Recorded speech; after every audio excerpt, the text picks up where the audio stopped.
مطلب inter region بھی ہوتی ہے لیکن انٹر ریجن بہت ضروری. تو اس خطے کو یہ تھوڑا سا ایک نقصان رہا ہے کہ اس میں جو ریجنل انٹیگریشن، جو انٹرا ریجنل انٹیگریشن ہے، اکنامک انٹیگریشن کی میں بات کر رہا ہوں، وہ اس طرح سے نہیں ہوئی. لیکن یہ سب تبھی ہو سکتا ہے کہ اگر جو ریجن کے اندر ہے اکنامک کنیکٹیوٹی اور انٹیگریشن وہ پروموٹ ہو، اور اس کے لیے سارک کا رول بہت ہی زیادہ اہم ہے. سارک کا رول یقیناً بہت اہم ہے. ایمبیسڈر غلام سرور صاحب, what Ambassador Johar Salim Saab is talking about, there is a great potential of connectivity, international trade. We can be a hub of international trade. How hopeful you are that this process can be revived as early as possible, as active it can be possible? Thank you so much. Thank you, Ambassador Salim, for giving me the opportunity to join this discussion today. I'm really thankful to the government of Pakistan for according me the warm reception after my arrival today, and also the hospitality that has been offered to me. Actually, this is part of my tour to all the SAARC member countries, because as you may know, that I have just taken over as the Secretary General of SAARC. It's been around 6 months only. So this is customary for any Secretary General to go and introduce him to all the member state and discuss with the leadership, high officials, as well as think tank and media like you, to get to know about the aspiration of the people of the region, and also advise the SAARC process in this regard. So I had been to Delhi last week, so this is my second, the tour to Pakistan is my second countries of the region where I'm coming. So after that, I'll go to all other countries one by one. So my intention was actually to learn from you about how to reinvigorate SAARC. So nevertheless, this is an opportunity for me for open discussion, because this is a kind of academic forum, I must say, that where we can exchange our thoughts. Ambassador Ghulam Dastgir صاحب, سب کہتے ہیں کہ SAARC اچھا ہے, ایک connectivity natural ہے, ہمارے roads ہیں ملکوں کے درمیان, ریلوے ٹریکس ہیں, بٹ پھر یہ ڈیریل کیوں ہو گیا پروسیس؟ یہ 6-7 سال ہو گئے, سمٹ نہیں ہو سکی. جس طرح ایمبیسڈر جوہر سلیم نے بھی مینشن کیا کہ یہ ریجن اوبویسلی پوٹینشیل اس میں بہت ہے. اگر ہم دیکھتے ہیں سارک کا جو چارٹر ہے, چارٹر جب فریم ہو رہا تھا, ایٹ دیٹ ٹائم یہ چیز سامنے تھی کہ جی پولیٹیکل ایشوز اس کو روک سکتے ہیں پروسیس کو.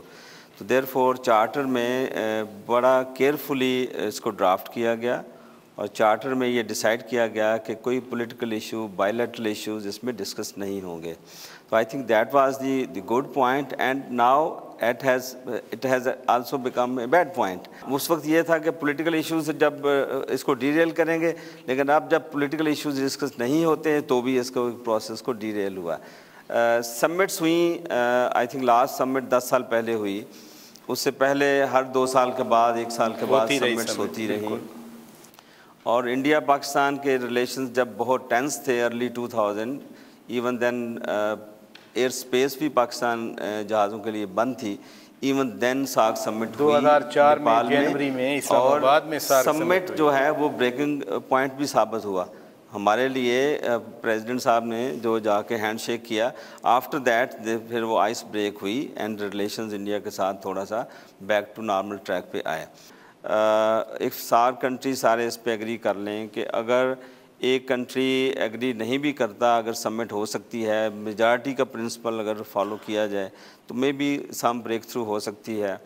پھر اگر سمٹ نہیں ہو سکتی تو ایٹ لیسٹ جو باقی پروسیس ہیں سارک کے, like programming committee, standing committee, council of ministers کی میٹنگ ہے, اگر اس کے لیے کوئی راہ ہموار کی جائے کہ ریگولر اگر پروگرامنگ کمیٹی سال میں 2 دفعہ ہو جائے, پھر دین اسٹینڈنگ کمیٹی کی میٹنگ ہو جائے, تو ایک بریک تھرو ہو سکتا ہے کہ اس میں یہ بڑی اچھی آپ کی تجاویز ہیں. ڈاکٹر شبانہ فیاض صاحبہ, سارک کے چارٹر میں ایمبیسڈر صاحب بھی فرما رہے تھے کہ جگہ نہیں ہے کہ ڈسپیوٹس کو ٹیک اپ کیا جائے. جب ڈسپیوٹس ٹیک اپ نہیں ہوتے پھر بھی سارک سمٹ نہیں ہو رہی, پھر کیوں ڈیڈ؟ اصل میں یہ ہے کہ آپ نے خود ہی بتایا کہ جب ایشوز ہی ٹیک اپ نہیں ہوئے پولیٹیکل مائلیج جہاں پہ نہ ہو وہاں پہ اکنامک اسپرٹ اور پیپل ٹو پیپل کانٹیکٹ لازمی بات ہے بہت سفر کرتے ہیں. اور جو ساکھ ہے اس میں جیسے شروع میں کہا گیا کہ اس میں اسے آئسولیٹ کیا گیا پولیٹیکل میٹر سے, بٹ انفارچونیٹلی ہوا یہ ہے کہ over the time political factors نے اسے افیکٹ کیا ہے. اور ایک اور بڑی امپورٹنٹ بات ہے کہ ود ان ساکھ منی ریجنل کانسیپٹ آیا ہے جس میں India and many other countries have come up. ہاں جی, سب ریجنل اینڈ منی لیٹرلزم. اس کا یہ ہوا ہے کہ کچھ اسٹیٹس کی طرف سے اسپیسیفکلی پاکستان کو ایک طرف کیا گیا ہے. اکثر اسٹیٹس میں ایون اب تو کچھ کانفرنسز میں بھی ساؤتھ ایشیا پہ کانفرنسز ہوتی ہیں. میں اکثر اپنے بنگلہ دیشی بھائیوں کو کہتی ہوں کہ آپ نے ساؤتھ ایشیا پہ کانفرنس تو ضرور کی ہے لیکن اس میں پاکستان تو ہے نہیں, تو کہتے ہیں نیکسٹ ٹائم بلائیں گے. یہ 2 سال سے 4 سال سے یہ انٹریکشن ہوئی, although we have a very good relationship, but somehow مجھے فیل ہوتا ہے کہ ایک طرح سے ایک ولنگنیس ٹو انٹریکٹ ہے, وہ جو گڈ ول ہے نا اس کو بھی ہمیں کلٹیویٹ کرنے کی ضرورت ہے, specifically at the policy levels اور even at the civil society level. یہ پوائنٹ ہے جو کہ اکثر ہم اسے مس کر جاتے ہیں. With all of your permission, we go to the audience, and I would request Ambassador of Nepal to make comments. Excellency Tapas Adhikari ji. Actually, SAARC is a regional organization. It was envisioned by our predecessors, our leaders of 35 years back. Since then, as the Secretary General already said, that we made tremendous progress over the decades. But the problems of the SAARC is continuously following with this organization. But organization itself evolved with this difficult situation or circumstances. I hope the Secretary General has recently visited different countries and in touch with the higher authorities of Nepal and taking stocks of the different governments, including in Pakistan also, the opinions of the think tank and government officials of Pakistan. He will convey his opinion of Pakistani people to move forward this organization. With these words, I would like to thank Ambassador Dastgir صاحب. اگر خدا نہ خواستہ وار کے خطرات ہوں تو friendly countries آگے ہیں, ادروائز جو ایک نارملائزیشن کا پروسیس ہوتا ہے اس میں کتنا انٹرسٹ لیا جاتا ہے دوسرے دوست ممالک کی طرف سے جو سب کے دوست؟ دیکھیں انٹرسٹ تو بہت ہوتا ہے کہ جب ہمارا بھی جب باہر کام ہوتا ہے, ہم جا کے جب بریفنگ دیتے ہیں آن ایشوز, تو ان کا انٹرسٹ تو ہوتا ہے کہ وہ ہو. لیکن ہے کہ پھر اگر 2 کنٹری کا آپس میں کوئی ایشو ہے تو انلیس کہ ان سے ریکویسٹ کی جائے, نارملی اس پہ نہ وہ کمنٹ کرتے ہیں. صرف یہ کہہ سکتے ہیں, وہ کہہ دیتے ہیں کہ جی ہم چاہتے ہیں کہ آپ دونوں کنٹریز ڈائلاگ کے ذریعے ایشوز ریزولو کریں. تو وہ تو رول ہوتا ہے. لیکن اگر آپ اس کانٹیکس میں بات کریں کہ جی ساکھ کا پروسیس میں وہ کنٹریز کوئی رول پلے کر سکتے ہیں, میرا نہیں خیال کہ اس میں کوئی ان کا, جب سمٹ ہی نہیں ہوتی تو آبزرور آ کے ایٹ لیسٹ مطلب ان کا تو انٹریکشن پھر نہیں ہوتا. تو کام تو ریجن کا ہی ہے, اور ریجن میں انفارچونیٹلی آپ کوئی بھی پروجیکٹ اٹھا لیں ساکھ کے لیے, ہر طرف سے کنیکٹ, مطلب India is in the centre. کوئی بائی لیٹرل آپ نہیں کر سکتے. ریجنل لیول پہ جو کچھ کرنا ہے تو وہ unless Pakistan India on board ہوں تو کوئی چیز جو نا اس پہ آگے موو نہیں کرتی. ایمبیسڈر صاحب, ساؤتھ ایشیا کے 4 ملکوں میں الیکشن, مالدیو میں الیکشن ہوا, بنگلہ دیش میں الیکشن ہوا, پاکستان میں الیکشن ہوا, انڈیا میں الیکشن. عموماً کہا جاتا ہے کہ ڈیموکریسیز میں جنگ نہیں ہوتی. There is no war among democracies. Democracies bring the people together. یہ نیا مینڈیٹ کم از کم 4 ملکوں میں ملا ہے, تو فریش مینڈیٹ لوگ ڈیمانڈ نہیں کرتے کہ اگر یورپ اکٹھا بیٹھ سکتا ہے, آسیان اکٹھا بیٹھ سکتا ہے, نیفٹا والے اکٹھے بیٹھ سکتے ہیں, تو پاکستان, انڈیا, بنگلہ دیش, بھوٹان, نیپال اپنے اپنے تنازعات کو, اپنے اپنے موقف کو سامنے رکھیں. لیکن جو وقت کی آواز ہے کہ انٹیگریشن ہو, ایک دوسرے کے ایکسپیرینسز سے فائدہ اٹھایا جائے, یہ کیوں نہیں ہو سکتا؟ ہمارے خطے میں جب سارک بنا تھا تو اس میں ایک اہم نقطہ یہ بھی تھا کہ جب آپس میں جب اکنامک انٹیگریشن ہوگی تو اس سے شاید جو دوسرے مسائل ہیں اس میں بھی آپ حل کرنے میں مدد ملے گی. لیکن اس میں تھوڑا سا ایک افسوسناک پہلو یہ ہے, اب میں کچھ ایسے ریجنز میں رہا ہوں, جس طرح میں برازیل میں رہا ہوں بہت سال پہلے, تو ساؤتھ امریکہ میں برازیل جو ہے وہ سب سے بڑا ملک ہے. ایگزیکٹلی. ان کی جو تاریخ رہی ہے اس میں کبھی برازیل کی جنگیں اس طرح سے نہیں ہوئیں, بلکہ ایک بار جو جنگ ہوئی ان کی لاسٹ اس میں وہ سارے ملک مل کے پیراگوائے سے لڑے تھے, جو کہ ایک چھوٹا سا ملک ہے. لیکن یہ نہیں ہوا کہ برازیل اور ارجنٹینا یہ جو بڑے ملک ہیں آپس میں یا جو دوسرے ہیں ان کے آپس میں کوئی مسائل اس طرح کے. تو اس میں آئی تھنک کہ ہمارا جو خطہ ہے اس میں انڈیا کی اسی قسم کی ایک پوزیشن ہے, کیونکہ پورا ساؤتھ ایشیا اگر آپ لے لیں تو انڈیا کی پاپولیشن جو سی ہے وہ اس کا ایک بڑا حصہ بن جاتی ہے. جسے کہتے ہیں نا انگلش میں کہتے ہیں سیٹ دا ٹون. تو اس میں India could have set the tone جو ہے میرے خیال میں. اگر وہ کرتے اس طرف تو چیزیں تھوڑی سی شاید بہتر ہو سکتی. لیکن ابھی بھی وقت جو ہے, دیکھیں وقت ہر چیز کا کوئی گزرا نہیں ہے اب, بلکہ اس وقت جو شدید ضرورت ہے وہ اس چیز کی ہے جسے میں نے کہا کہ اتنے لوازمات موجود ہیں کہ یہ ریجن جو ہے دنیا کا انجن آف گروتھ بن جائے, اور جس طرف چیزیں جا بھی رہی ہیں. تو اس میں میرا یہ خیال ہے کہ اگر انڈیا اپنا تھوڑا سا ایک ذرا رویہ جو ہے نا وہ اس میں اس طرح کا ایک بڑا پن تھوڑا پیدا کرے, بیکاز وہ ہیں بھی بڑے اس ریجن میں جغرافیائی طور پہ, آبادی کے طور پہ, اکانومی کے طور پہ, اور ان ساری چیزوں میں. تو اس سے بہت سی چیزیں جو ہے بہتری کی طرف جا سکتی ہے, بیکاز پاکستان نے تو یہ کہا ہے کہ جی اگر وہ ایک قدم آگے بڑھائیں گے تو ہم 2 قدم آگے بڑھائیں گے. آپ نے درست کہا کہ بڑے ملک کی حیثیت سے they should have set the tone تو انہوں نے سیٹ کی 2016 کے بعد سمٹ نہیں ہونے دی. اچھا ہے آپ EU کے تجربات بیان کر رہے ہیں, آپ وہاں جرمنی میں اٹلی میں بھی رہے ہیں. اگر لوگوں کی پیپل سینٹرڈ پالیسی بنائی جائے, فوکس کیا جائے, تو کم از کم پھر یہ جو پولیٹیکل کنسیڈریشن ہے یہ تھوڑی سی بیک فٹ پر رکھ کر پیپلز ایجنڈا تو فارورڈ کیا جا سکتا ہے. جنوبی ایشیا کی جو انٹرا ریجنل ٹریڈ ہے وہ 5% یا اس سے کم ہے. اب اس کو اگر آپ کمپیئر کریں باقی ریجن سے, کہیں 25% ہے, کہیں 20% ہے, کہیں 50% ہے پرابلی اگر یورپین یونین کے اندر کی بات کریں. تو اب اس کے مقابلے میں 5% تو کچھ بھی نہیں ہے نا. اور یہ ایک بہت ہی افسوسناک امر ہے, کیونکہ دیکھیں پوٹینشیل آپ اس میں ٹریڈ میں آپ کی کتنی چیزیں ہیں. ٹرانسپورٹیشن کاسٹ بہت کم ہو جاتا ہے, ساتھ ہیں بارڈرز ہیں, لاہور سے امرتسر کا فاصلہ کیا ہے, مطلب بالکل دونوں ساتھ آ چکے. ٹریڈ تو ایک ہے. کلائمیٹ چینج کو لے لیں. اب کلائمیٹ چینج ایک ایسا ایشو ہے کہ جو یہ سارا خطہ فیس کر رہا ہے, ایک بہت ہی چیلنجنگ ہے, جس میں گلیشیئرز میلٹ ہو رہے ہیں سارے خطے کے, واٹر کے جو ٹیبل ہے وہ نیچے جا رہا ہے, یہ کنٹریز جو ان سے ہیں واٹر شارٹ ہیں, واٹر اسکیرسٹی کی طرف جا رہے ہیں. اچھا پھر اس میں جو ہے نا یہ ظاہر ہے کہ ایمیشنز کا جو مسئلہ ہے, ڈیفورسٹیشن ہے, یہ سارا اب یہ ایسے مسئلے نہیں ہیں کہ جو آپ خود سے حل کر سکیں گے. بیکاز دیکھیں موسم تو ایک ایسی چیز ہے نا کہ جو ساروں کے لیے اکٹھا ہوتا ہے, جو موسمی تبدیلی ہے تو سب پہ اثر پڑے گا. آپ کلاؤڈ بیسٹ ہوگا تو سب پہ افیکٹ ہوگا, فلڈ آئے گا تو سب کے لیے اس میں آئیں گے. تو اب دیکھیں یہ تو ایک ایسا ایریا ہے کہ جس میں بہت ہی ضرورت ہے کہ آپ اس میں تعاون کیا جائے. پھر اسی طرح فوڈ سیکیورٹی کا ایک ہے, جو فوڈ سیکیورٹی بھی اگین ایک ایسی چیز ہے کہ جس میں بہت ہی زیادہ, اور یہ سارے ملک جو ان سے ہیں ان کو مسائل رہے ہیں ان دا پاس. پھر ان میں گرین ریولوشنز آئے, بہت بہتری آئی, لیکن ابھی تک اگر فوڈ سیکیورٹی کرنی ہے تو اس میں بھی گنجائش بہت زیادہ ہے. ایمبیسڈر صاحب, کلائمیٹ چینج مسئلہ سب کا اکٹھا, ان امپلائمنٹ سب کا اکٹھا, غربت سب کی اکٹھی, ہیلتھ ایشوز ساؤتھ ایشیا میں سب سے زیادہ. ایٹ لیسٹ ان کو رسپونڈ کرنے کے لیے گورنمنٹس کی اکاؤنٹیبلٹی نہیں ہوتی. اگر اکاؤنٹیبلٹی ہوتی ہے تو گورنمنٹس پھر ریزسٹ کیوں کرتی ہیں؟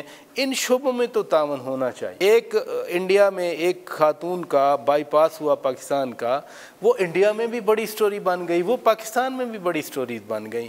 یہ اچھے ایکسپیرینسز, اچھی سٹوریز, اپریشیبل سٹیپس, یہ زیادہ ریپلیکیٹ کیوں نہیں ہوتے؟ پھر دیکھیں جو سارک پروسیسز میں بھی بہت ساری سوشل سیکٹر کے لیے technical committees, working groups already اس پہ کام انہوں نے کیا ہے, اور بہت ساری رپورٹس بھی تھیں. پھر ریجنل سینٹرز بھی بنے, جس طرح ایک نیپال میں سینٹر ہے HIV سینٹر, وہ اس سیکٹر میں کام کر رہا ہے. ڈیزاسٹر مینجمنٹ پہ سینٹر بنا, اس طرح انرجی پہ سینٹر ہے, یہاں پہ کلچرل سینٹر ہے. تو یہ وہ سینٹرز ہیں جو گیپس کو فل کرتے ہیں، مطلب جو پیپل ٹو پیپل کانٹیکٹ والی بات ہے. اور یہ سینٹرز جو ہیں ان کو صرف سال میں ایک دفعہ ان کا بجٹ اپروو کیا جاتا ہے، باقی ان کی ایکٹیویٹیز کافی حد تک انڈیپینڈنٹلی وہ کرتے ہیں. تو میرا خیال ہے کہ جو آپ کا پوائنٹ اپنی جگہ پہ کیوں نہیں کا تو جواب پھر وہی ہے کہ پولیٹیکل لیول پہ جو مسٹرسٹ ہے اس کی وجہ سے ہر چیز پہ اس کا امپیکٹ آتا ہے. تو مسٹرسٹ جب تک ختم نہیں ہوتا بٹوین دا کنٹریز وہ چیزیں آگے موو نہیں کرتی. لیکن ایٹ دا سیم ٹائم جس طرح پہلے بھی مسٹرسٹ کے ساتھ ساتھ یہ چیزیں چلتی تھیں، تو اس کو میں سمجھتا ہوں کہ ریوائیو کرنے میں یہ ریجنل سینٹرز کو ری ایکٹیویٹ کر دیں، اور ایٹ دا سیم ٹائم جو ٹیکنیکل کمیٹیز اور ورکنگ گروپس ہیں ان کو پھر ری ایکٹیویٹ کریں. اور ساتھ ساتھ پروگرامنگ کمیٹی جس طرح ہوئی ہے، پروگرامنگ کمیٹی میں ان سب کی رپورٹس جاتی ہیں، وہ انڈورس کرتے ہیں. آئی تھنک اگر اسٹینڈنگ کمیٹی کی میٹنگ ہو جائے تو that will be a breakthrough. جو انڈیا میں جو گورنمنٹ بنتی ہے ہو سکتا ہے کہ second half of this year standing committee کی میٹنگ کروانے میں کامیاب ہو جائیں، اگر چیئر اسپیشلی نیپال اگر اس کو زیادہ پش کرتا ہے. ایمبیسڈر صاحب، باقی دنیا کی ایگزامپلز میں یورپین یونین کی بار بار ایگزامپل آتی ہے، وہاں کی جو تھنک ٹینکس ہوتے ہیں یا سول سوسائٹی آرگنائزیشنز ہوتی ہیں وہ پرو ایکٹیولی انگیجمنٹ کی طرف لے جاتی ہیں. Unfortunately in our context, in the South Asian context, organisation بنتی ہیں unfortunately, I beg pardon all of you, retired لوگ جو زندگی بھر اپنی سروس میں رکاوٹیں ڈالتے ہیں وہ ان آرگنائزیشن میں شامل ہو جاتے ہیں، اور وہی ایک جو سوچ کا زاویہ ہوتا ہے اسی پہ چلتا ہے. تو کیا نیا ہو، کیا ایسی چیز ہو جو ایک بلاگنگ ہوئی ہوتی ہے اس کو تو توڑے کم از کم؟ دیکھیں نیا کیا ہونا ہے، اگر اسی چیزوں کو ہی فوکس کر لیں جو چیزیں رکی ہوئی ہیں تو نئی تو کچھ نہیں کہا جا سکتا. یہ سب میں نے پہلے شروع میں کہا تھا کہ اگر پرنسپل آف میجارٹی کو لے لیں اور یہ جو ہمارا سوشو کلچرل سائیڈ ہے سارک میں اس کو تھوڑا فوکس کریں، ٹریڈ انڈر سیفٹا جو ہے اس کو ری وزٹ کریں، دیکھیں گے جو رکاوٹیں ہیں اگر بائی لیٹرل لیول پہ اس کو ملٹی لیٹرل لیول پہ ہم آپ کو اس کو ریزالو کر سکتے ہیں تو وہ اس کو کیا جا سکتا ہے. لیکن اگین جب تک سارک پروسیس جو ہے نا وہ اپنا ریزیوم نہیں ہوتا اس وقت تک کوئی ایکٹیویٹی اس کو کنکلوڈ نہیں کی جا سکتی. تو میرا خیال سارک پروسیس پہ ہی فوکس ہونا چاہیے، اور میجارٹی کا پرنسپل اگر اپلائی کسی طریقے سے کر سکیں، لیکن وہ بھی again it be long process. اگر چارٹر میں کوئی تھوڑی بہت امینڈمنٹ ریکوائرڈ ہے تو وہ تو اس طرح پاسبل نہیں ہے. لیکن گیون دا سیم چارٹر کے اندر رہتے ہوئے تو میرا یہ خیال ہے کہ جو سوشو اکنامک ایشوز ہیں جو اس سے ریلیٹڈ جو آرگنائزیشن میں ہمارے سیٹ اپس ہیں اس کو ری ایکٹیویٹ کیا جا سکتا ہے.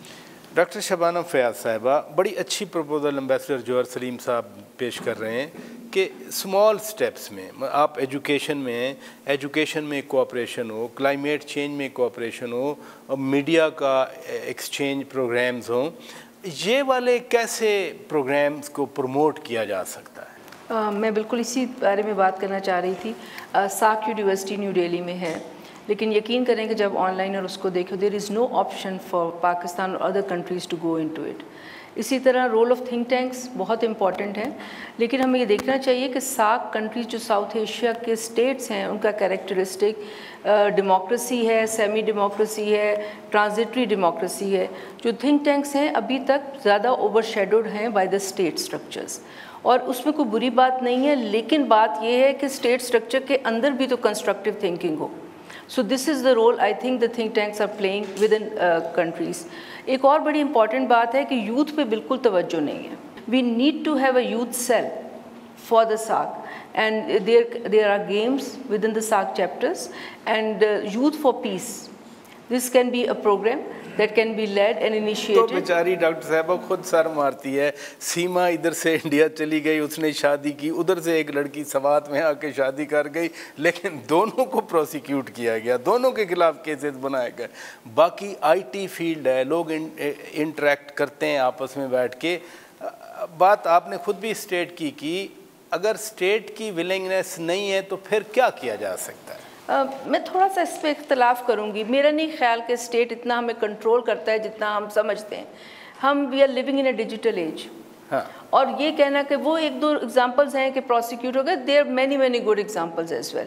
تھرڈ کنٹریز میں بھی یوتھ پاکستان کا اور ڈفرینٹ کنٹریز کا مل رہا ہے. اور ایک اور امپورٹنٹ چیز ہے کہ ساک میں اگر انڈیا پاکستان کے اختلافات ہیں بھی, ہمیں باقی ممالک کو نہیں چھوڑنا چاہیے. اور یہ ایک اگر آپ ان کے نظریے سے دیکھیں تو زیادہ تر ڈیبیٹ یہی آتی ہے کہ ان کی وجہ سے, آپ بگ پلیئرس کی وجہ سے, جو اسمال اینڈ میڈیم اسٹیٹس ہیں ان کے جو ایشوز ہیں ان کو ایڈریس نہیں کیا جا رہا. I think this is both the countries and the other major players needs to be sensitive to that. اس میں آبویسلی آپ نے بات ٹھیک کی کہ جو بڑا اسٹیٹ ہے اس کا بڑا دل ہونا چاہیے, بٹ یہ بڑی آئیڈیلسٹک باتیں ہیں. نارملی یہی ہے ریئلزم میں جو بڑا ہوتا ہے وہ اتنا ہی قابو کرتا ہے, تو یہ بہت بڑی چیز ہے. But I think with in ساک جو نیو جنریشن ہے, ساؤتھ ایشین یوتھ ہے, اس میں بہت وائبرنس ہے. اور ان کا اگر آپ یہی یو ایس میں, دنیا میں آپ ٹریول کریں, ان کی بیسٹ آپس میں کنیکشن ہے. لیکن وہ کنیکشن اسی وقت ٹوٹتا ہے جب آپ ادھر آ جاتے ہیں, simply because you are afraid. یہ خوف ہم نے اپنے اوپر طاری کیا, یہی ورنہ تو ہے میں نہیں. آپ سے گزارش کر رہا تھا, خوف کس چیز کا ہے, کس کا خوف ہے, کیسے خوف پھر جائے گا؟ جب ایک انوائرمنٹ میں آپ پلتے بڑھتے ہیں, ایک آپ میں نیچرلی سی بات ہے, ایک تو برڈن آف ہسٹری ہے, برڈن آف ڈسٹرسٹ ہے, burden of unseen circumstances ہے. تو اس وجہ سے ایک نہ چاہتے ہوئے بھی, جیسے ٹائٹ ویزا رجیمز ہیں اور اس طرح کا ہے, تو وہ جو چیزیں ہیں وہ اس پہ آپ میرا خیال ہے اوور شیڈو کر جاتی ہیں. We believe that geoeconomics plays a very important role and economic interests are always important. So we should not ignore the business community, and Federation of Chamber of Commerce and Industry and SAARC Chamber of Commerce and Industry can play a very important role.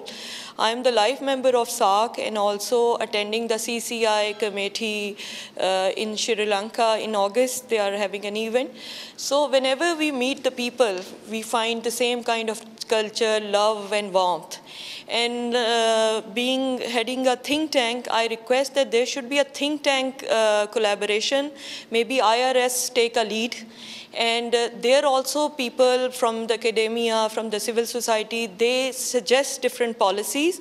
And we should develop a collective document. Our think tank is also partnered with the IRS. And regarding the business community platform, Women Business Forum, we also signed one agreement with SWAC, because SWAC is really working very well. And at the moment, the chair is in Pakistan. So as you are here, so we request you to motivate them, because you know they really need motivation and backing from the Secretary General office. And I believe that this will play a great role and further improve SAARC relations, because economic ties can be a low-hanging fruit, what Johar Salim Saab mentioned. So I think we can start from there. Thank you very much. Former Ambassador Fawzia Nasreen.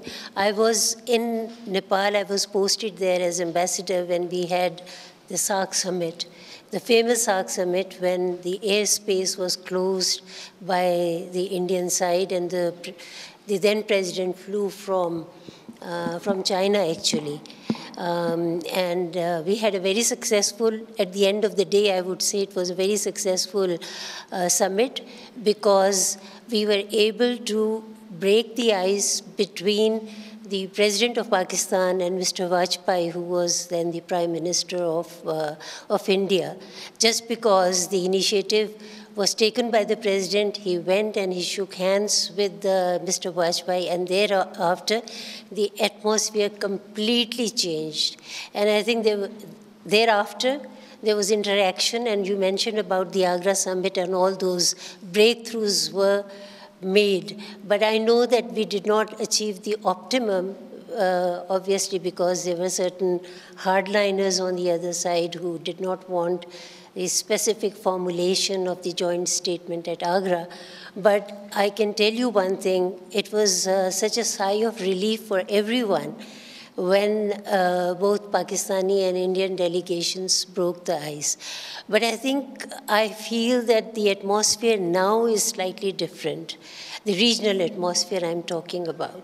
Whether in this strained kind of an atmosphere, I think it is going to be an enormous challenge for the Secretary General and others as well to see how an atmosphere of trust can be created between Pakistan and India. Unless and until that is there, I think it might really be a bit difficult to get the SAARC summit going, because this next SAARC summit is to take place in Pakistan. So I hope you will succeed in your endeavors, and we are looking forward to having the SAARC summit here in Islamabad whenever it is held. So, but thank you very much for taking the initiative, visiting Pakistan. You've been to India, and you are going to visit the other countries also. I hope you find a kind of, kind of a sentiment which basically can build the momentum for holding the summit. Thank you very much.